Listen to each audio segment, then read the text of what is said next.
మహిళా సంఘాలు police case పెట్టాయి.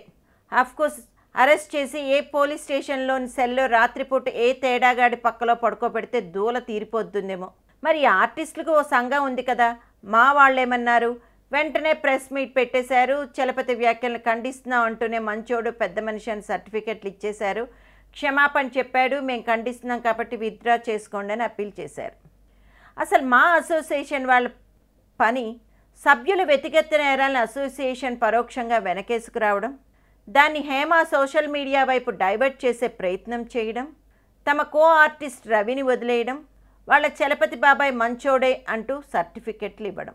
యాక్టర్ హేమ మా బాబాయ్ మంచోడే అని సర్టిఫికెట్ ఇస్తుంది. వెంటనే మా మహిళా మండలి ఎంత గొప్ప పనిచేసిందో కదా, కేసులు పెట్టారు. మన ఐకమత్యం చూస్తే నాకే ఆస్కార్ కొట్టినట్టు సీఎం అయిపోయినట్టుంది అని ఏదేదో మాట్లాడింది. ఆ వాక్యం అయిపోకముందే క్షమించేద్దాం ఇక అని రాయబేరం మొదలు పెడుతుంది. సరే, ఆ గోల కాస్త అర్థమై అర్థం కానట్టు చలపతి బాబాయ్ కోసం నానా తంటాలు పడుతున్నట్టు అనిపిస్తుంది. ఓకే, ఇంతకీ ఆమె బాబాయ్ వైపా మహిళల వైపా? అదిగో అక్కడే మళ్ళీ తేడా రావద్దు కదా. అందుకని మీరు మంచి పని చేశారు అని మహిళా నేతలను మెచ్చుకుంటుంది. వావ్, ఏం చాతుర్యం, ఏం లౌక్యం.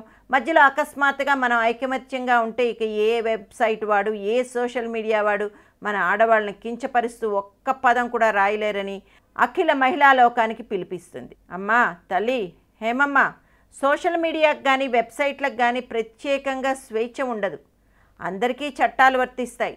ఒకవేళ ఎవరినైనా వ్యక్తిగతంగా కించపరిచేటట్టు ఎవరైనా రాస్తే బజారుకు లాగండి, తప్పుని ఎండగట్టండి, ఖచ్చితంగా చేయాలి. అదే సమయంలో సెలబ్రిటీలు తప్పు చేస్తే ఆ ప్రభావం సమాజంపై అధికంగా ఉంటుంది. కాబట్టి మీడియా కానీ సోషల్ మీడియా కానీ రియాక్ట్ అవుతూ ఉంటాయి, సహజం. అంతే తప్ప అక్కడ ప్రెస్ మీట్ పెట్టిందేమో మీ చలపతి బాబాయ్ నిర్వాకం గురించి నువ్వు మాట్లాడిన సోదంతా వేరే. దీనే సందర్భశుద్ధి లేకపోవడం అంటారు. ఇక్కడ చలపతి అనేది ఆబ్జెక్ట్ కాదు. ఏ సంస్కృతి, ఏ బలుపు, ఏ విషవాతావరణం, ఏ ఆధిపత్యం వాళ్ళని అలా మాట్లాడేలా చేస్తుంది? ఆడదానికి కేవలం సెక్స్ ఆబ్జెక్టులుగా చూసే రెడ్ లైట్ కల్చర్పై జరగని చర్చ, జరగని రచ్చ జరగని, ఆడవాళ్లలో మరింతగా చైతన్యం పెచ్చు పెరగని అంటున్నారు మహిళా సంఘం వాళ్ళు.